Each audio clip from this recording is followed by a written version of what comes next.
Hello everyone and welcome to the 14th developer's diary for my Mega Drive version of Castlevania Symphony of the Night. It's been a long time, old one. I know, it has been a long time, and while I've been trying my best to do as much work on the project as I can here and there in little bursts of activity, it's only in the past couple of weeks that I've finally had some time off work and been really able to dig deep and do some serious coding on the project.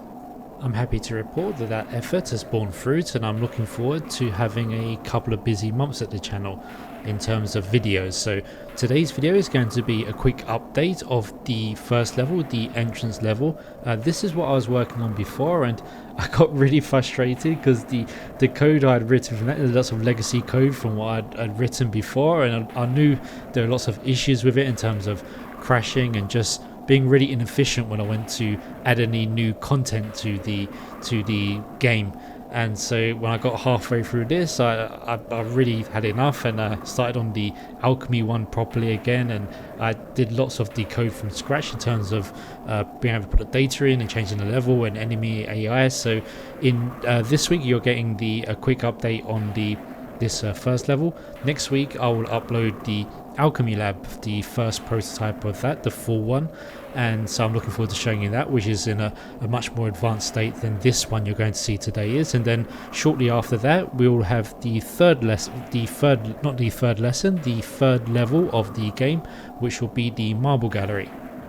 You've probably already noticed that the graphics have been through a massive upgrade with Pyron's new assets, and the color isn't fully done yet. There's lots of optimization I can still do, but it's already looking a lot better than it was before. And throughout this video I'm going to give some comparisons of both the initial version I did a few months back and also the PlayStation original as well. Speaking of that old first version, here it is here, and you can see there's a real night and day difference between the two. Heading back to our new version here, you'll notice that there's almost two color schemes going on here. So in the foreground we got more of this kind of a purple color, and in the back more of a dark blue color. Now, as you know, the Mega Drive doesn't do these kind of dark grays very well. It's why the first version of the level I did, the outside part, it lost a lot of detail and it didn't look so great. So this artwork by Pyron is a massive improvement. Now, we could go and make the back purple as well, including the clouds, but that looked a bit too purpley. So here I've decided just to use the blue for the background and the more purple color for the foreground. We can use blue for both or purple for both, so let me know your thoughts. And nothing's finalized yet. I said we've still got lots of color optimizations to go. As we move forward, you'll notice that just as with the first version, I put some tree sprites in the middle as almost as like a fake third level of parallax scrolling, which I think works quite well. Looking at the tree now, you probably notice what looks like a little bug, and looks like there's 3 tiles out of the foreground, the wall in the foreground missing. And that's because I'm using Yuri Nevi's 16 tile software program to do the graphics, which is great. But the good thing about that is you can assign palettes and priority on a tile by tile basis rather than on the whole background. But the flip side to that is you have to remember to make all the tiles as the priority you want them, and in this case I've made a little mistake and I've missed 3 tiles which should be high priority foreground tiles, and I've set them as low priority so they appear behind the sprite, so it looks a bit weird there. But that's not a bug, it's a simple mistake on my part. Let me also quickly explain the trees you see on the left hand side of the wall. Now, on the PlayStation version, as you're seeing here, the horizontal resolution is just 256 pixels rather than 320 for my Mega Drive version, which means you don't see so much of the left hand side of the gate of the wall. And I just always thought it was a bit weird that the wall and the trees continue on the left hand side of the gate where it should be outside the castle. So I wanted to cover that up in my one, so I just used a tree sprite to cover that, because obviously the actual background is probably with the PlayStation version here as well. On my Mega Drive version, it's a repeating wall background. If we compare both versions side by side, you can see the differences in resolution and so on. I definitely need to put more vegetation into my Mega Drive version to make it similar. I also noticed that Alucard's kind of more in the middle. The ground takes up more space at the bottom of the PlayStation version, so I might change that too. But I think the Mega Drive version also has its own. Obviously, I'm not going to looking to compete directly with the 32-bit version, but I think the Mega Drive version has its own character and is looking quite nice for a 16-bit remake.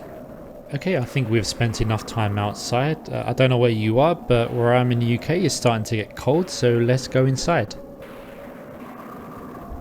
So this effect here, which I've shown before, is simply caused by making the foreground palette black, and I'm going to fade in as you walk to the right. So I think this is a very atmospheric part of the game, which I really like, and you can see the clouds moving in the windows, so it makes it look like almost like a transparent effect, even though it's simply one layer in front of the other. Now, one thing I've improved from the first version is to put these tree sprites here too, so again, just like outside, it looks like you've got another layer of parallax scrolling. I might change these trees from the green trees to a slightly darker green, or maybe like a bluish green, to make them look a bit less bright, so make it look a bit darker outside, but I quite like the effect overall.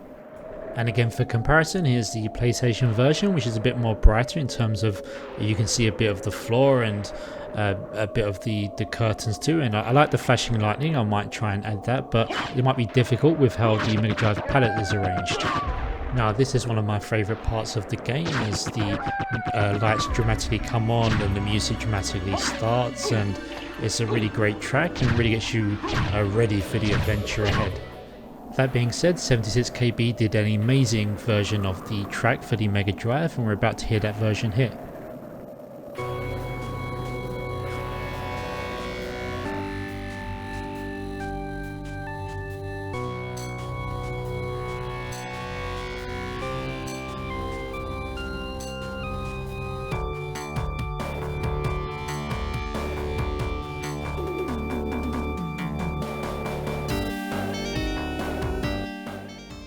As a reminder, this is the first version of that part of the level I did quite a while back now, and I think you'd agree that the new version's a lot better. This one's looking a bit yellowy, although I have quite a lot of nostalgia for this now because it was one of the first backgrounds I had to do, but obviously the new version that Pyron's done is much better, so I'm very glad that we have the new graphics for this one now.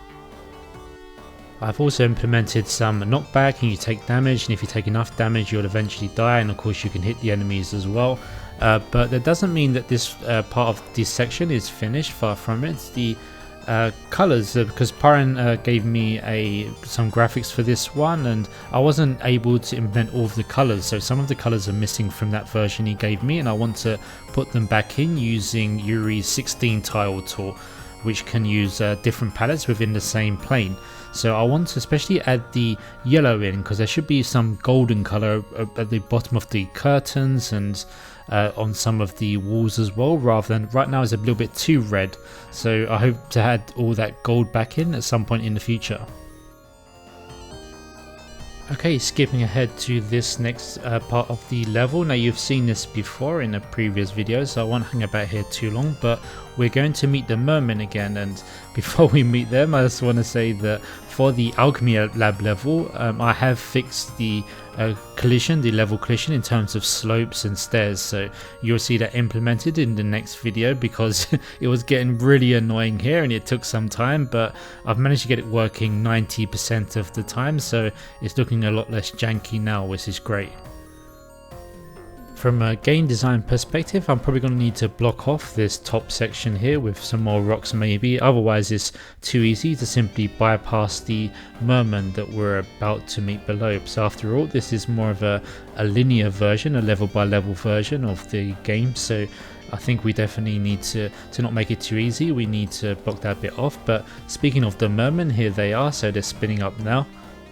I've just killed off this first one because he reacted too quickly to show his AI behavior, so I've done it here. You can see there's one on the bottom right hand corner of the screen now. Now obviously in the finished version they'll be swimming and floating around, but here I've done it so that if you get in a certain distance, that's when they spring into action, as you're about to see. So boom, up he gets, and he's also going to fire some fireballs. Now the fireballs are partly random. I think there's if you're in a certain distance, a certain position, I think there's like a 1 in 4 chance that they're going to spit a fireball. Maybe I'll make it more frequent, I don't know. I have to do a lot of tweaking, and there's another one there. There's quite a few, so I wanted to try and put all of the sprites on the screen, and as I said, I'm going to make this a lot more sophisticated, but for now it's working anyway. And I like the fact that we got all these different colors of merman, so Pyron did a great job making them all share the same 15 color palette, and they're looking great. If we quickly switch back to the PlayStation version, you can see that the artwork is very different. I think obviously this one looks great. It's more of a realism approach, whereas our one has a more kind of classic Mega Drive purple about it. And I need to do a lot of work obviously on the merman AI, because you see in the PlayStation version is much more dynamic. Now I'm not sure if I can include quite so many sprites as here, because that might cause a lot of sprite flicker, but I definitely want to include the diving attack. And obviously one big thing that's missing from the Mega Drive version at the moment is the water.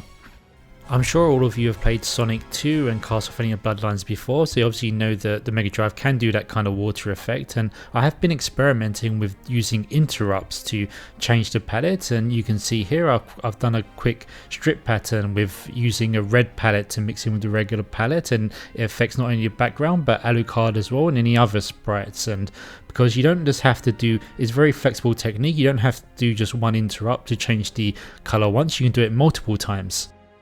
And what's more, you don't have to just do it with color either, you can also do it using the shadow and highlight mode, so turning it on and off at certain intervals, as I'm doing in this example here. Now I still haven't mastered this technique, so it might take a while. As with most of these things, there's no textbook or tutorial telling you how to do it. It's something you just have to experiment and work out for yourself, which is one of the reasons I'm so passionate about making the tutorials, so that in future people won't have to go through the same process of trial and error that I'm going through. They'll just be able to click on one of my tutorials and learn it. So once I master technique, I'll do the tutorial on the subject so everyone else can do it too.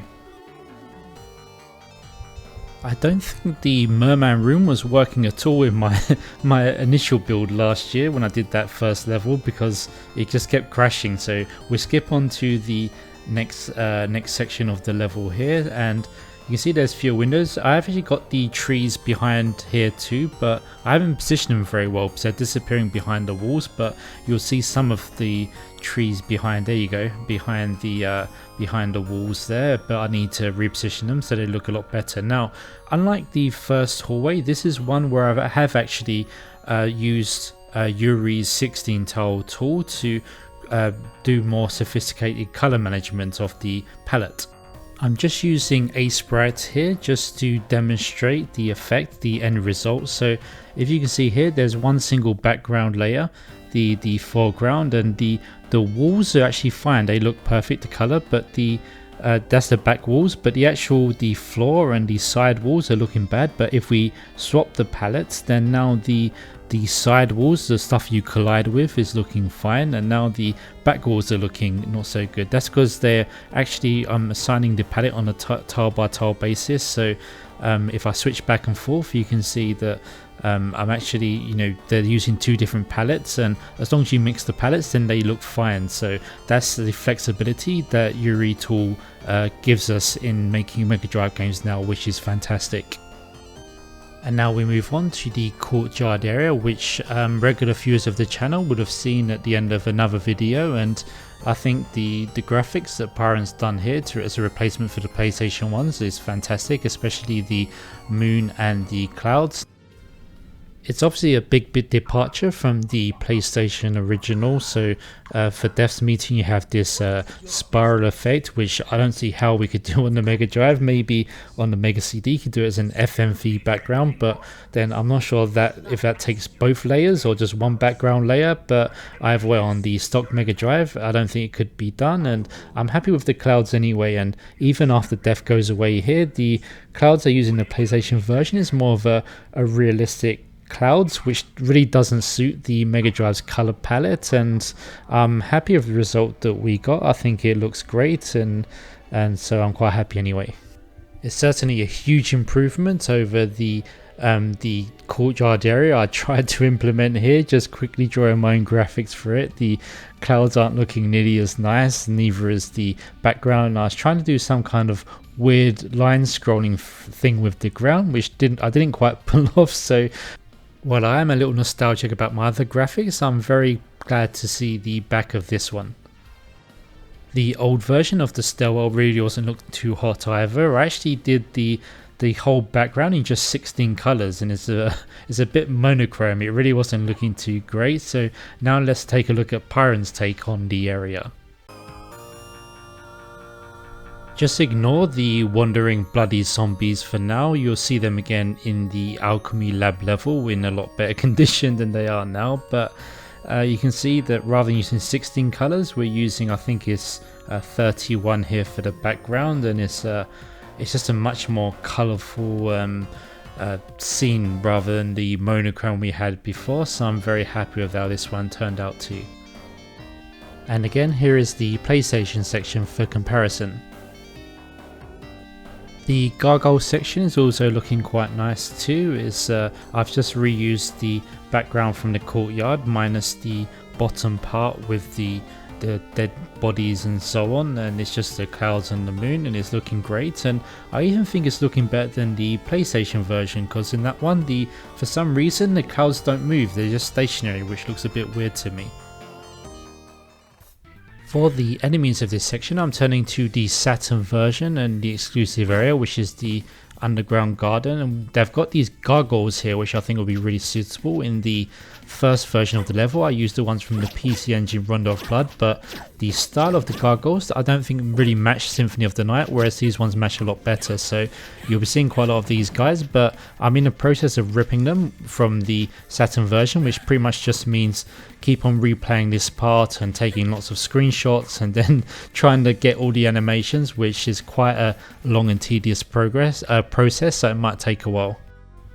And finally, this is the last room of our tour today, and again the stairs aren't working, which makes navigating this area a real hassle, but I've got them working in the alchemy lab level, so I'm going to put the assets of this level into that code and the stairs will be working again. But I think this is a big improvement over the first version we did a few months ago. Pyron's done a great job on this one. It's very colourful, and I think it gives the Mega Drive version a unique feel. It makes it very different from the PlayStation version too, but I think it's looking pretty good. Although in this second version of level 1 you've seen here today, I kind of stick pretty close to the level design of the area in the original game. I do plan to make quite a few changes, but I want to keep them a secret for now. I don't want to spoil anything, and I think people will have like a few nice surprises once they play the finished product, but I'll keep that under wraps, and so I want people to experience that when they're playing it for the first time. So I think it's better to experience it that way rather than have it spoiled by a video. So that's some way off yet, but I really look forward to showing it to everyone.